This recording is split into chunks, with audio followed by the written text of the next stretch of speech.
கௌரவத்துக்குரிய உலமாக்கள், பிரமுகர்கள்,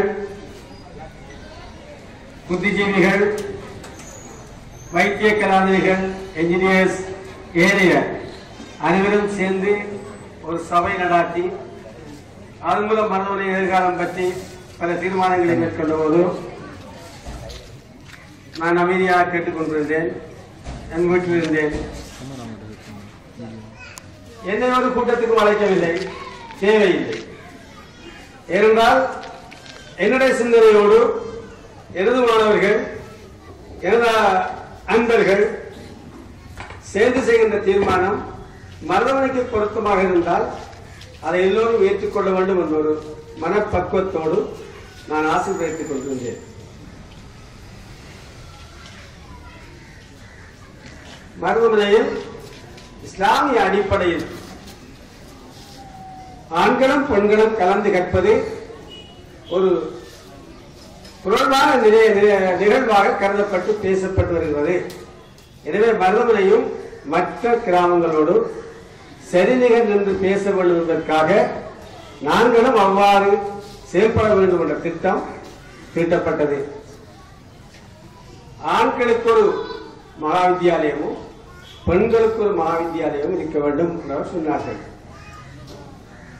ஏனைய நண்பர்களும் புத்திஜீவிகளும் சொன்னார்கள். அது மட்டுமல்ல, நீண்ட நெடுங்காலமாக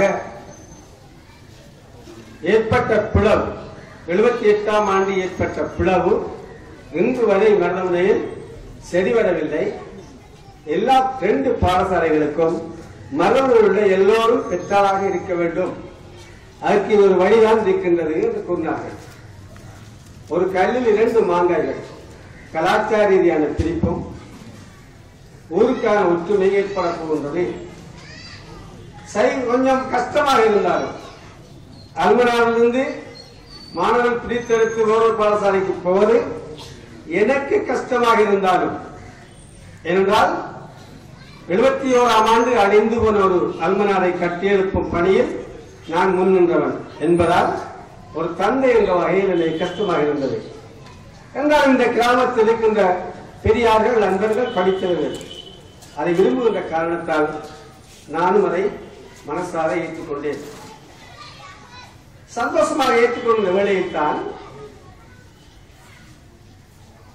நமது ஊர் வழங்கப்படி ஏற்றுக்கொண்ட வேளையில் தான் வெள்ளிக்கிழமை வெளியான நோட்டீஸை பார்த்தேன்.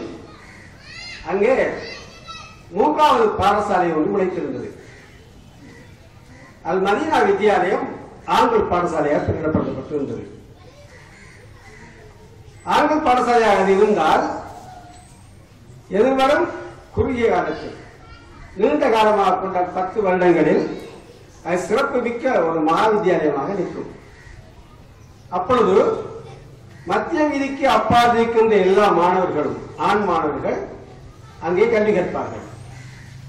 அல்மனாவிலிருந்து சென்றவர்களும் ஏனைய பெண் மாணவர்களும் சம்ஸ் மத்திய கல்வியில் கல்வி கற்பார்கள். அப்படி இருக்கும்போது அல்மினன் வித்தியாலயத்தின் பெற்றார்கள் அங்கே 1000-ஐ தாண்டி மாணவர்கள் நிற்பார்கள். அப்படி இங்கே வரமாட்டார்கள். மருத்துவமனையை பொறுமையாக்கப்பட்ட மாணவர்கள் அங்கே இருந்து 100 மாணவர்கள் மேக்சிமம் அல்மனார்கள் சென்றடைவார்கள். 7 ஏனையவர்களும் புதிதாக அந்த 100 மாணவர்களை பெற்றால்தான் இங்கே ஊர் ஒற்றுமைக்கான சேருவார்கள். ஒரு கோட்டில் 3 பாடசாலைகள், ஒன்று அல்மினன், ஒன்று அல்ஹம்ரா, ஒன்று சம்ஸ் மத்திய கல்லூரி. இங்கே அல் மதீனா. இங்கே இந்த கோட்டில் ஒரு ஆண்கள் வித்தியாலயம், அங்கே பெண்கள் வித்தியாலயத்தை ஏற்படுத்திவிட்டு அங்கே 6ஆம் வகுப்பு சித்தியாளர்கள் சேர்வதற்கு அல் மதீனா வித்தியாலயத்தை உருவாக்கிவிட்டார்கள். இது இந்த ஊரில் ஆண்களும் பெண்களும் பிரிந்து படிப்பதன் மூலம் 2 கல்லூரிகளையும் 2 கண்களாக பேணி பாதுகாக்க வேண்டும் என்று நினைத்த புத்திஜீவிகள், அறிஞர்களுக்கு சரியாக எட்டி வைக்கப்பட்டதோ இல்லையோ, அல்லது கல்வி வளம் கொண்ட குழு ஒன்று தீர்மானத்தை முன்வைத்து தெரியவில்லை. அந்த 6ஆம் வகுப்பு சித்தியடையும் மாணவர்களுக்கு ஆண் பாடசாலையை காட்டிவிட்டு ஏனைய பெண் மாணவர்களுக்கு மத்திய கல்லூரி காட்டப்பட்டுள்ளது. இது தீர்க்க தரிசனமாக ஒரு 10 வருடத்தை பின்னோக்கி பார்க்கின்றவர்களுக்கு இது சரியாக புரியும். நாங்கள் அவ்வாறு இல்லை. அங்கு 7ஆம் வகுப்பை வைக்கப் போகிறோம், 8ஆம் வகுப்பை வைக்கப் போகிறோம், 6ஆம் வகுப்பை வைக்கப் போகின்றோம் என்று சொல்வதற்கு நமது வீட்டு வாசப்படி அல்ல பாடசாலைகள். அவை அரசாங்கத்துக்கு உட்பட்ட பாடசாலைகள். அரசாங்கம் என்ன முடிவெடுக்கின்றதோ, அந்த பாடசாலை அதிபரும் அபிவிருத்தி சங்கமும் என்ன முடிவெடுக்கின்றதோ அதை நடைமுறைப்படுத்த அரசு முன்னிற்கும். இன்றும் அடுத்த வருடமும் அதற்கடுத்த வருடமும் எங்களுடைய உற்சாகமான போக்கு இருக்கும். அதன் பின்னர் அல் மதீனா வித்தியாலயத்தின் பெற்றார் சங்கம் மிகவும் சிறப்பான ஒரு மத்திய வித்தியாலயமாக இருக்கும். அதை கட்டுப்படுத்தும் உரிமை யாருக்கும் இருக்க மாட்டாது. அப்பொழுது பெண்கள் மகாவித்தியாலயம் உயர்ந்திருக்கும்.